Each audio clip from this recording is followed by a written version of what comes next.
An inflation is simply a time when prices in general are going up. There's nothing mysterious, there's nothing complicated.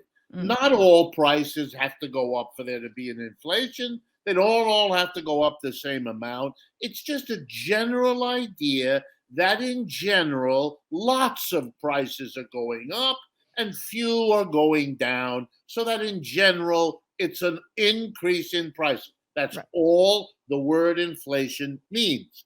All Right. right, now let's do the simplest analysis. Who sets prices in our society? The Mm-hmm. answer is the employer.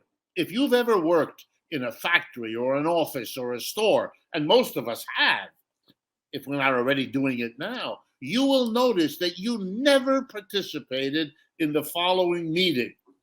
Hello, ladies and gentlemen. Today our task is to put a price on the shoes we make in this factory, or the Right. software programs we develop here, or that's not your job.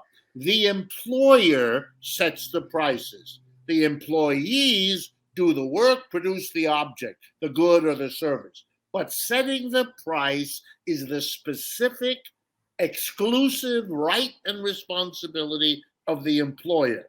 So, to answer the question, who raises prices when there's an inflation, therefore, who's responsible right up front?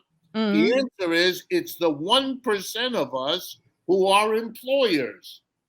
The rest of us, the 99%, are the people who have to pay the higher prices, but we don't get to set the prices we have to pay. Yeah. I'll put aside the grotesquely undemocratic way this is being handled in our capitalist system.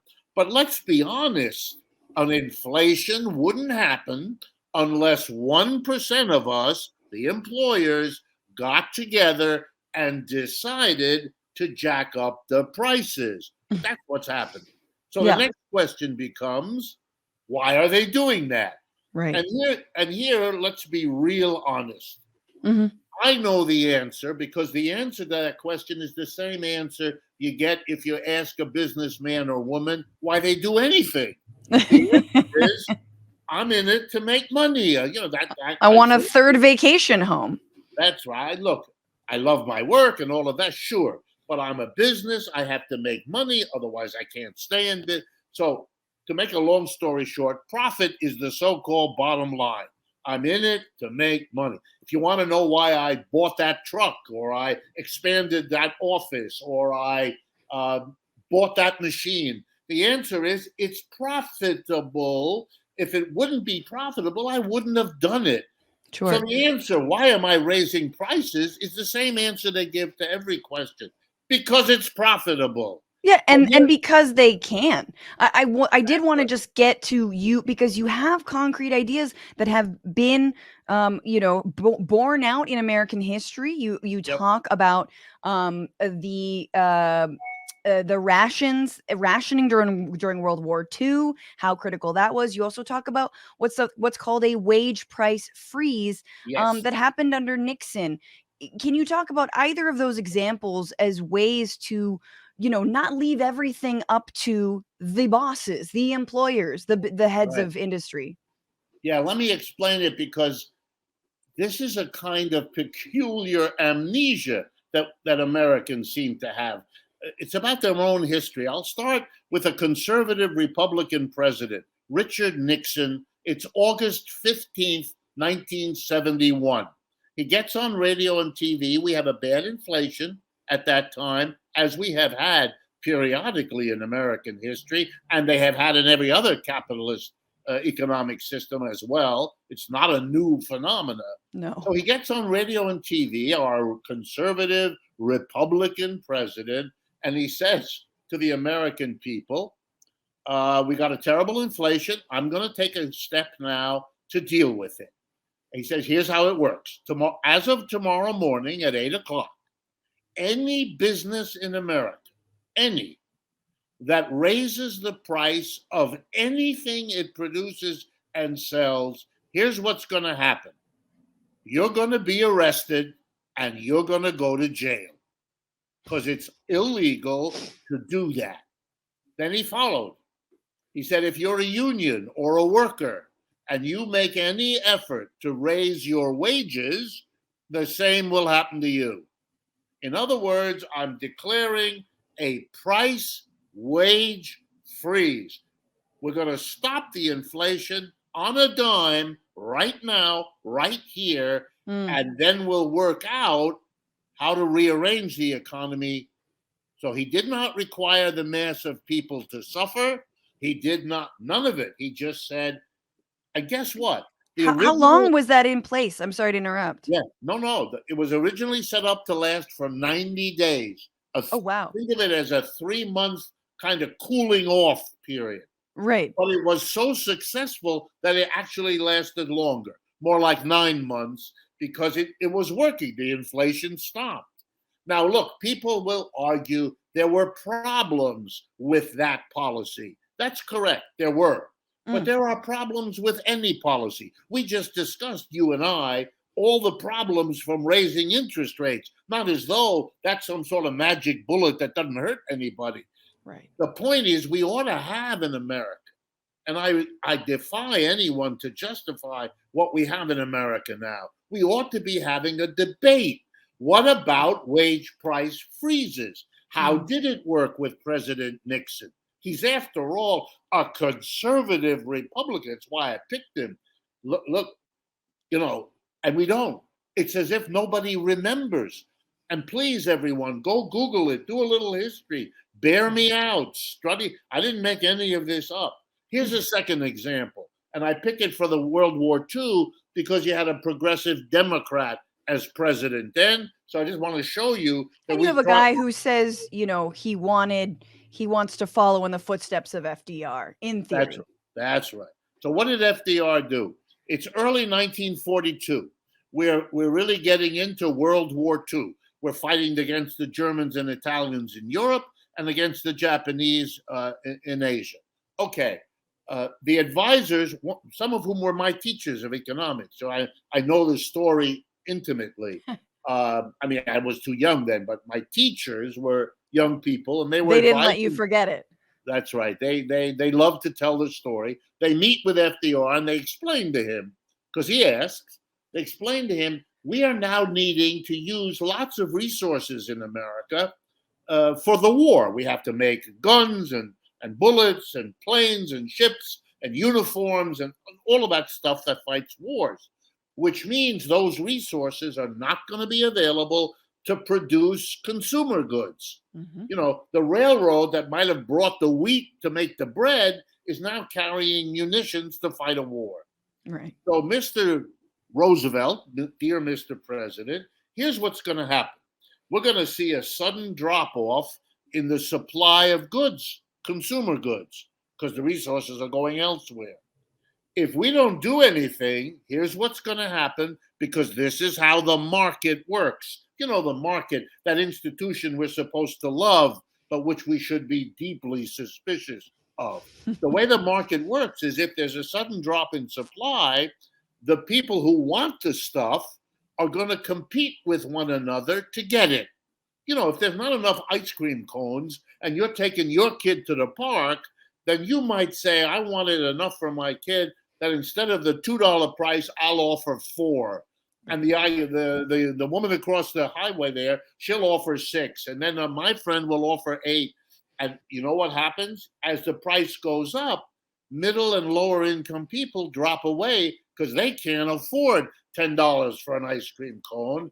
And so they will have to explain to their tearful child why other kids get the ice cream cone, but you don't. And they said to Mr. Roosevelt, if you allow this, you're going to set this country against itself. You're going to have a country torn apart, and that's the last thing you want in a world war. You're worried about surviving, so you can't do it. So what did the president and his advisors do, which Republicans and Democrats endorsed and voted for? No more market. He abolished the market. Right. He said, for all of the things that are really crucial to people's lives, we're not going to let money and all that stops. We're going to publish ration books, which the US government did. Inside of them, they had little stamps that you could tear out, sort of like postage stamps. Hmm. And if you went to the store, the way you bought a quart of milk, a pound of coffee, a gallon of gas for your car, whatever, there was a whole bunch of these things. The only way you could pay for it was with one of these um, stamps. You had to have a ration stamp, and the government distributed them according to people's needs. So, for example, if you had a lot of young children in your family, in your household, you got a lot of stamps because the understanding was you need milk.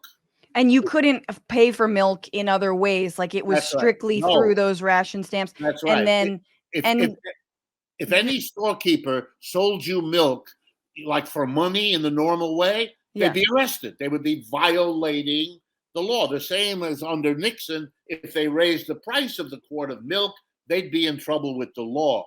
And guess what? Most Americans agreed with it. You know, a Can't story imagine. used to be told with a ration ticket, you made sure that the following didn't happen.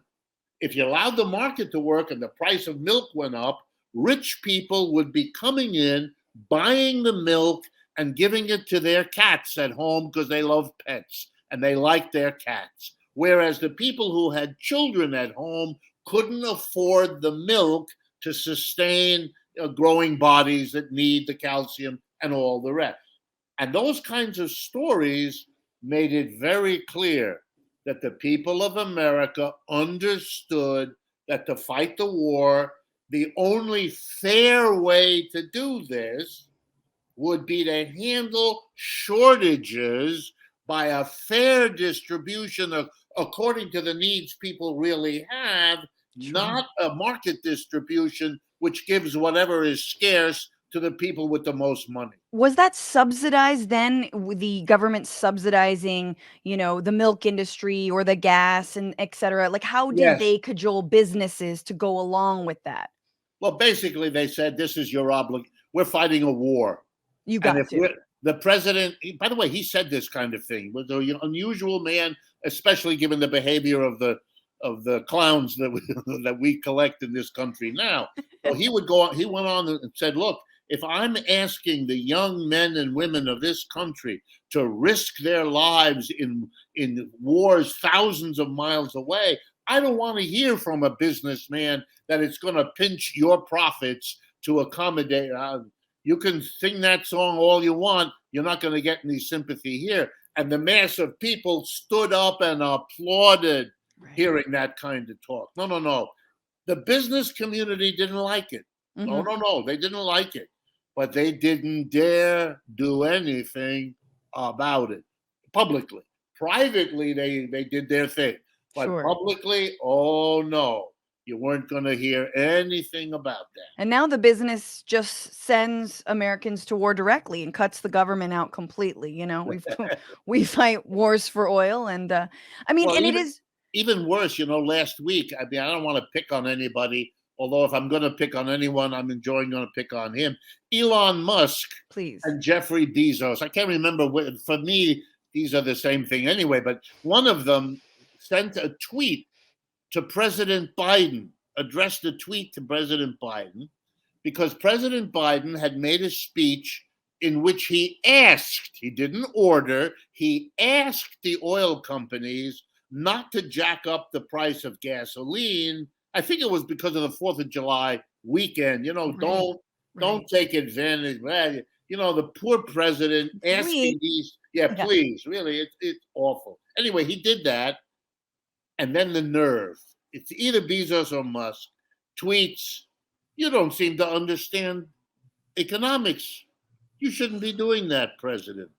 You shouldn't be interfering. In another word, we have to make profit too. Whoa, whoa. We're in the middle of an inflation coming after the COVID disaster and a crash. You're really hurting the mass of people.